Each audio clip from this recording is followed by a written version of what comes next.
அன்பு நேயர்களுக்கு பணிவான வணக்கம்.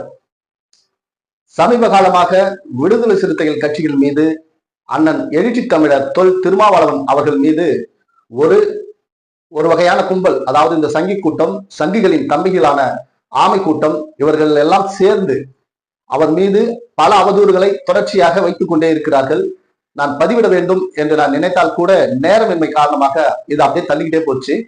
இப்போ சமீப காலமாக ஒரு 3 நாட்களுக்கு முன்னால் ஒரு இஸ்லாமிய சகோதரன் ஒரு தலித் பெண்ணை காதலித்தார் என்பதற்காக அந்த பெண்ணின் சகோதரர்கள் அவரை வெட்டி கொன்று விட்டார்கள். இது ஒரு துயரமான, ரொம்ப மோசமான ஆணவ படுகொலை. இப்போ இந்த விஷயத்தை வச்சுதான் இப்ப இந்த சங்கி கூட்டமும் சரி, இந்த ஆமை குஞ்சுகளும் சரி என்ன சொல்றாங்கன்னா, தலித்துகளை வெட்டும் போதும் தலித்துகளை படுகொலை செய்ய போதும் மட்டும் இது ஆணவ படுகொலை அப்படி என்று குரல் கொடுக்கிற திருமா அவர்கள் இப்போ எங்க போனாரு? ஒரு தலித் சமூகத்தை சேர்ந்தவர்கள் ஒரு இஸ்லாமிய சகோதரரை வெட்டி கொண்டு இருக்கிறார்களே அப்படின்னு அவதூறுகளை, வதந்திகளை பரப்பி வருகிறார்கள். இப்போ இவர்களுக்கு நாம் சொல்லக்கூடிய விஷயம் என்னன்னா, பாராளுமன்ற கூட்டத்தொடர் தொடர்ச்சியாக நடந்து கொண்டு வருகிறது. அங்கே அண்ணன் திருமா அவர்கள் பங்கேற்றுக் கொண்டிருக்கிறார். இங்கே இந்த ஆணவ படுகொலை நடந்திருக்கிறது. இந்த படுகொலையை நேரடியாக இறந்தவரின் வீட்டிற்கே சென்று இது ஒரு ஆணவ படுகொலை, ஒரு தாழ்த்தப்பட்டவர் இன்னொருவரை வெட்டி கொன்றால் கூட அது ஒரு ஆணவ கொலைதான் அப்படி என்று விடுதலை சிறுத்தை கட்சியினுடைய துணை பொதுச் செயலாளர் அண்ணன் சட்டமன்ற உறுப்பினர் சிந்தனை செல்வன் அவர்கள் விடுதலை சிறுத்தைகள் கட்சியின் சார்பாக அவருடைய கருத்துக்களை பதிவு செய்திருக்கிறார். இது அவருடைய கருத்து அல்ல, இது விடுதலை சிறுத்தை கட்சியினுடைய பொதுச் செயலாளர் அண்ணன் தொல் திருமா அவர்களுடைய கருத்து. இதை அவர் இங்கு இல்லாத காரணத்தினால் கட்சியினுடைய பொதுச் செயலாளர் போயிட்டு அவர் அந்த பதிவை அவர் பதிவு செய்திருக்கிறார் அழுத்தம் திருத்தமாக. அதாவது அண்ணன் திருமா அவர்கள் தாழ்த்தப்பட்ட மக்களுக்கு மட்டுமல்ல, தலித் மக்களுக்கு மட்டுமல்ல, ஒடுக்கப்பட்ட மக்களுக்கும் பிற்படுத்தப்பட்ட மக்களுக்கும் சேர்த்துதான் நான் போராடி கொண்டிருக்கிறேன் அப்படி என்று பலமுறை சொன்னாலும், விடுதலை சிறுத்தைகள் கட்சி என்பது ஒரு தலித் கட்சி, அது ஒரு பறையர் அமைப்பு அப்படி என்ற ஒரு கட்டமைப்புக்குள் சுருக்க பல சங்கி கூட்டங்களும் இன்னும் சில கட்சிகளும் இந்த ஆமை குஞ்சுகளும் இதற்கு பல விடயங்கள், அதாவது அவதூறுகள் பரப்பி கொண்டிருக்கிறார்கள்.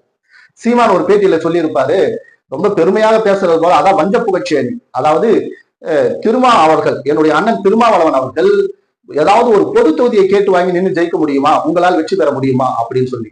சீமானுக்கு வரலாறும் தெரியாது, ஒரு மண்ணாங்கட்டியும் தெரியாது என்பது இதுவே ஒரு சாட்சி.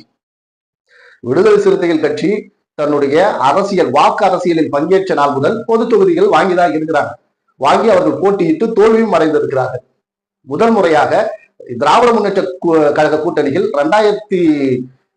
2021 நடந்த அந்த சட்டமன்ற தேர்தலில் 6 தொகுதிகளில் 2 பொது தொகுதிகளை வாங்கி 2 பொது தொகுதிகளிலுமே அவர்கள் வெற்றி பெற்றார்கள். இப்படி வரலாறு இருக்க, அதாவது ஏதாவது பேசணும், ஏதாவது புழுகணும், அவதூறுகளை அள்ளி விடணும் அப்படி என்பது இவர்களுடைய ஒரு ஆழமான கருத்து. ஜனநாயகம் அப்படி என்றால் அண்ணன் திருமா அவர்கள் அந்த சொன்ன ஒரு கருத்து தான் எனக்கு ஞாபகம் வருகிறது. ஜனநாயகம் என்பது மாவோ அவர்கள் சொல்வார், 1000 பூக்கள் மலரட்டும் என்று. அந்த 1000 பூக்கள் மலரட்டும் என்பது 1000 கருத்துகள் தெரிவிக்கட்டும், அதுதான் ஜனநாயகம். அதாவது ஒரே ஒரு தலித் அமைப்பு இருக்க வேண்டும் என்பது என்னுடைய நோக்கம் அல்ல. தலித் அமைப்புகள் 1000 கணக்கில் பெருக்கட்டும், அதுதான் ஜனநாயகம். எப்படி யார் வேண்டுமானாலும் எந்த கடவுளை வேண்டுமானாலும் வணங்கலாம், யார் எப்படி வேண்டுமானாலும் மதம் மாறலாம், இது எப்படி ஜனநாயகமோ அதை போலத்தான் ஒரு அமைப்பு ஒன்றே ஒன்றுதான் இருக்க வேண்டும் அப்படி நினைப்பதே அது ஒரு சர்வாதிகார தனம். அப்படி இருக்கக்கூடாது. தலித் அமைப்புகள் 1000 கணக்கில் பெருகட்டும். நான் போக முடியாத, எட்ட முடியாத தூரத்தை ஏதாவது ஒரு அமைப்பு போய் எட்டிவிடும், தொட்டுவிடும், இந்த மக்களுக்கு அதிகாரத்தை வாங்கி கொடுத்து விடும். ஆக இதுதான் ஜனநாயகம் அப்படி என்று ஜனநாயகம் என்பதை மிக தெளிவாக அண்ணன் அவர்கள் கூறியிருப்பார். சில பேர் நினைக்கலாம், அது என்ன திருமாவளவன் அப்படி என்று சொல்லும் போது மட்டும் அவருக்கு 1000 அடைமொழிகள் இருந்தாலும் அண்ணன் என்று நீ கூப்பிடுகிறாய் அப்படின்னு. எனக்கு அவரை அண்ணன் என்று சொல்லும் போது உள்ளார்ந்த ஒரு மகிழ்ச்சியும் அன்பும் அப்படி ஒரு பூரிப்பும் எனக்குள் வருகிறது. காரணம், அவர் ஒரு நேர்மையான, ஒரு ஒழுக்கமான அரசியலை அவர் செய்து கொண்டிருக்கிறார். குறிப்பாக அண்ணன் திருமா அவர்களுக்கு எதிராக ஒரு காலகட்டத்தில் நாடக காதல் அப்படி என்கிற ஒரு புது சொல்லை, அதாவது புதுமையான ஒரு வார்த்தையை உருவாக்கி ஜீன்ஸ் பேண்ட் போட்டு, டிஷர்ட் போட்டு, கூலிங் கிளாஸ் போட்டு தலித்துகள் மற்ற வீட்டு பெண்களை காதலித்து திருமணம் செய்வதாக ஏமாற்றி பணம் பறிக்கிறார்கள், அவர்களை ஏமாற்றுகிறார்கள், பிளாக்மெயில் பண்றாங்க. இது எல்லாவற்றுக்கும் காரணம் திருமா அவர்கள் அப்படி என்று மிகப்பெரிய ஒரு பொய்யை கட்டவிழ்த்து விட்டு தமிழ்நாட்டில் இருக்கக்கூடிய தலித் இனத்தை தவிர, அதாவது ஆதி திராவிட மக்களுக்கு எதிராக ஒன்றாக ஒட்டுமொத்தமாக தமிழகத்தில் இருக்கக்கூடிய எல்லா சாதிகளையும் ஒன்றிணைத்து அண்ணன் திருமா அவர்களுக்கு எதிராய் நின்றது ஒரு கூட்டம். ஆனால் அப்போது கூட கொஞ்சம் கூட கோபமோ ஆவேசமோ கொள்ளாமல், நாங்கள் அப்படிப்பட்ட ஒரு அரசியலை என்றைக்கும் கையெடுக்க மாட்டோம். காதல் என்பது இயற்கையானது. அது வற்புறுத்தியோ கட்டாயப்படுத்தியோ வருவது அல்ல. அது இயற்கையாக ஒரு ஆணுக்கும் பெண்ணுக்கும் பூக்கின்ற ஒரு செயல். அப்படி என்று மிக தெளிவாக பேசி, திருமா இப்படி செய்யவில்லை, திருமா இப்படி செய்ய மாட்டார், திருமா தலித்துகளுக்கான தலைவர் மட்டுமல்ல, அவர் ஒடுக்கப்பட்ட பிற்படுத்தப்பட்ட மக்களுக்கான தலைவர் அப்படி என்பதை அவருடைய நடவடிக்கையால், அதாவது அந்த ஒன்று கூட்டிய அந்த கூட்டத்துக்கு, அந்த இளைய சமுதாயத்துக்கு, இப்படி கிடையாதுங்க திருமாவளவன் அவர்கள், நீங்க சொல்ற மாதிரிலாம் இல்ல, அவர் ரொம்ப சரியா இருக்கிறார் அப்படி என்கிற ஒரு செயலை அவர் செய்து காட்டியதின் விளைவு இந்த பாராளுமன்ற தேர்தலில் கிட்டத்தட்ட 1 லட்சம் வாக்குகள் வித்தியாசத்தில் வெற்றி பெற்றிருக்கிறார். இந்த 1 லட்சம் வாக்குகள் என்பது தலித் மக்கள் மட்டும் போட்டு வெற்றி அல்ல. அதாவது இதற்கு முன்னால் நடந்த தேர்தலில் கிட்டத்தட்ட 3000 ஓட்டுல தான் அவர் ஜெயிக்கிறார். தமிழ்நாட்டிலேயே மிக குறைவான வாக்கு எண்ணிக்கை வித்தியாசத்தில் வெற்றி பெற்றவர் அண்ணன் திருமா அவர்கள். அப்போதுதான் இந்த அனைத்து சாதிகளும் ஒன்று சேர்ந்து ஆதி திராவிட மக்களுக்கு எதிராக, தலித் மக்களுக்கு எதிராக இந்த நாடக காதல் என்கிற ஒரு கட்டமைப்பை உருவாக்கி அண்ணன் திருமாவுக்கு எதிராய் பிரச்சாரம் நடைபெற்ற அந்த நேரம். அப்போதான் அவருக்கு 3000 வாக்குகள் வித்தியாசத்தில் வெற்றி பெறுகிறார். ஆனால் அவர் அதற்கு பின்பு பாராளுமன்றத்திலும் சரி, தமிழ்நாட்டு அரசியலிலும் சரி, அவர் முன்னெடுத்த எடுப்புகள், அவர் பேசிய வார்த்தைகள், ஓபிசி மக்களுக்கான இடஒதுக்கீடு, இளைஞர்களுக்கான வேலை வாய்ப்பு, பிற்படுத்தப்பட்ட மக்களுக்கான கல்வி, அரசு வேலை வாய்ப்பில் அங்கீகாரம், இவற்றை பற்றி அவர் குறித்து பேசும்போது சமூக வலைதளங்களில் அவை அதிகமாக பரப்பப்படுகிறது. அதை இளைய சமூகம் பார்க்கிறது. அதோட விளைவு அண்ணன் திருமா அவர்கள் அடுத்ததாக நடைபெறுகின்ற 2024 இந்த பாராளுமன்ற தேர்தலிலே 1 லட்சம் வாக்குகளுக்கு மேல் அவர் வெற்றி பெறுகிறார். இதுதான் அண்ணன் திருமா அவர்களின் ஜனநாயகம். அவர் அரசியல் செய்கிறார். அரசியல் என்பது பணம் சம்பாதிக்க வேண்டும், குடும்பத்தை காப்பாற்ற வேண்டும், தனக்கு ஆஸ்தியும் சொத்தும் பேரும் புகழும் வேண்டும் என்று அவர் அரசியல் செய்யவில்லை. நான் தலைவனாக இருக்க விரும்பவில்லை, எனக்கு பின்னால் எனக்கு முன்னால் இருக்கக்கூடிய எல்லோரையும் நான் தலைவனாக்கக்கூடிய ஒரு பணியை நான் செய்வேன், அதற்காகத்தான் இந்த அரசியலில் நான் இருக்கிறேன். படிங்க, படிச்சா உங்களுக்கு அரசியல் உங்கள் கைவசப்படும், அரசியல் அதிகாரமும் உங்கள் கைவசப்படும், ஜனநாயகம் வெற்றி பெறும் அப்படி என்கிற ஒரு ஆணித்தரமான புரட்சியாளருடைய அந்த கருத்துக்களை, சிந்தனைகளை அவர் விதைக்கிறார். இப்படி இருக்கக்கூடிய ஒரு எழுச்சி மிகு தலைவரை, அண்ணனை திராவிட முன்னேற்ற கழக கூட்டணியில் இருந்து பிரிக்க வேண்டும். 2026 தேர்தலுக்குள் இது நடக்க வேண்டும். இதற்காக என்னென்ன வேலைகள் செய்ய முடியுமோ எல்லா வேலைகளையும் ஆரம்பித்து விட்டார்கள். இப்போ திராவிட முன்னேற்ற கழகத்தில் அண்ணன் இருப்பதும் வெளியேறுவதும் அவருடைய விருப்பம். அவருக்கு தெரியும், ஜனநாயகம் எங்கு இருக்கிறதோ அங்கே நான் இருப்பேன் என்று அவர் எப்போதே சொல்லி இருக்கிறார். அப்படி ஜனநாயகத்தை காப்பதற்காக அவருக்கு எங்கு இருக்க வேண்டும் என்று தெரியும்.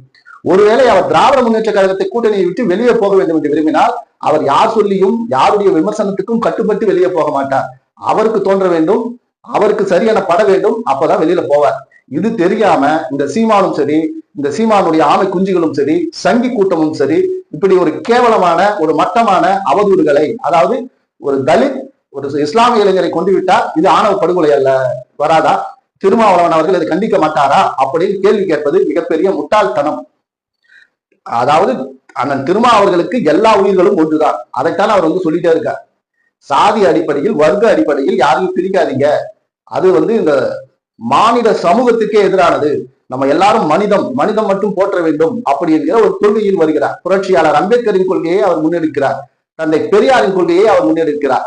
அப்படி இருக்கும்போது அவர் இப்படிப்பட்ட சீமானை போன்ற அண்ணன் ஆம்ஸ்ட்ராங் அவர்கள் சொல்லியிருப்பார் ஒரு மேடையில், 2000 பொய் சொல்றான் ஒருத்தன் மேடையில, அந்த கறியை சாப்பிட்டேன் இந்த கறியை சாப்பிட்டேன்னு சொல்றான். இது எல்லாத்துக்கும் ஒரு முட்டாள் கூட்டம் எதிராக உட்காந்து கை தட்டுது. இப்படி போய்கொண்டிருக்கிற இந்த அரசியலில் தெளிவு வேண்டும் இளைஞர்களிடத்தில் அப்படி என்று சமூக விரோதிகளால் படுகொலை செய்யப்பட்ட அண்ணன் ஆம்ஸ்ட்ராங் அவர்கள் இறப்பதற்கு சில நாட்களுக்கு முன்னால் பேசியிருப்பார். இப்படி எல்லார் கண்ணுக்கும் தெரிகிற, அதாவது சீமான் ஒரு அயோக்கியன் அப்படி என்று எல்லார் கண்ணுக்கும் தெரிகிற இந்த விஷயம் இந்த ஆமை குஞ்சுகளுக்கு மட்டும் எப்படி தெரியாமல் போகிறது அப்படி என்பது மிகப்பெரிய ஒரு கேள்விக்குறியாகவே இருக்கிறது.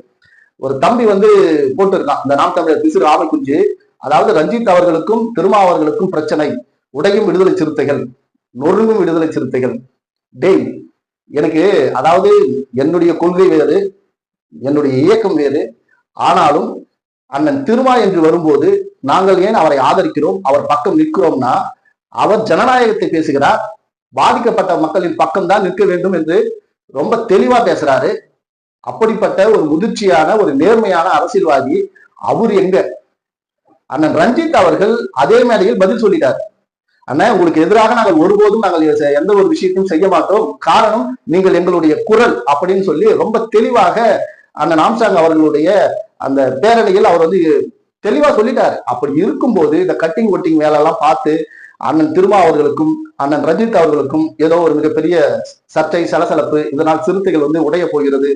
அதாவது விடுதலை சிறுத்தைகள் என்பது கொள்கைக்காக, மக்களின் வளர்ச்சிக்காக, எதிர்கால இந்த மானுட சமுதாயம் சாதியின்றி வாழ வேண்டும் என்பதற்காக தொடங்கப்பட்ட ஒரு இயக்கம். அதனால இது உடையும், இது வந்து சலசலப்பு வரும் அப்படி என்பதெல்லாம் இந்த ஆமக்குஞ்சுகளுக்கு வருகிற கனவு. ஆனா நாம் தமிழர் கட்சி என்பது திரள் நிதியை மட்டுமே ஒரே நோக்கமாக கொண்டு உருவாக்கப்பட்ட ஒரு கட்சி. அதாவது RSS பார்ப்பன சங்கி கூட்டத்திலிருந்து பணத்தை வாங்கிக்கிட்டு இங்க வாடகைக்கு விட்டு வாயை விட்டு இருக்கிற இந்த கூட்டத்துக்கு தலைவனாக இருக்கக்கூடிய சீமானை நம்ம வந்து பலமுறை கழுவி ஊத்தியாச்சு. இருந்தாலும் அறிவு கட்டத்தனமாக இது போன்ற போலி விமர்சனங்களை நீங்கள் வைத்தால் உங்களுக்கு தான் நேரம் வீண் விரயம். காரணம், அண்ணன் திருமா என்பது இளைய சக்திகளால் தமிழகத்தால் புறக்கணிக்கப்பட முடியாத ஒரு இடத்தில் அண்ணன் திருமா அவர்கள் இருக்கிறார்.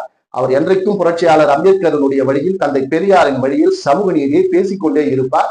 அவர் மக்களுக்காக உழைத்துக் கொண்டே இருப்பார். அதில் தலித்து, ஒடுக்கப்பட்ட, பிற்படுத்தப்பட்ட அப்படி என்று ஒன்றுமே கிடையாது. பாதிக்கப்பட்ட, புறக்கணிக்கப்பட்ட மக்களுக்காக அண்ணன் திருமாவின் குரல் தமிழ்நாட்டிலும் கேட்கும், டெல்லியிலும் கேட்கும் என்பதை இந்த நேரத்தில் பதிவு செய்து கொண்டு உங்களிடமிருந்து விடைபெறுகிறேன். உங்கள் கிருஷ்ணா. நம்முடைய சேனல் கண்ணை நம்பாதே not7. லைக் பண்ணுங்க, ஷேர் பண்ணுங்க, சப்ஸ்கிரைப் பண்ணுங்க, மறக்காம பெல் பட்டனை கிளிக் பண்ணுங்க. நன்றி, வணக்கம்.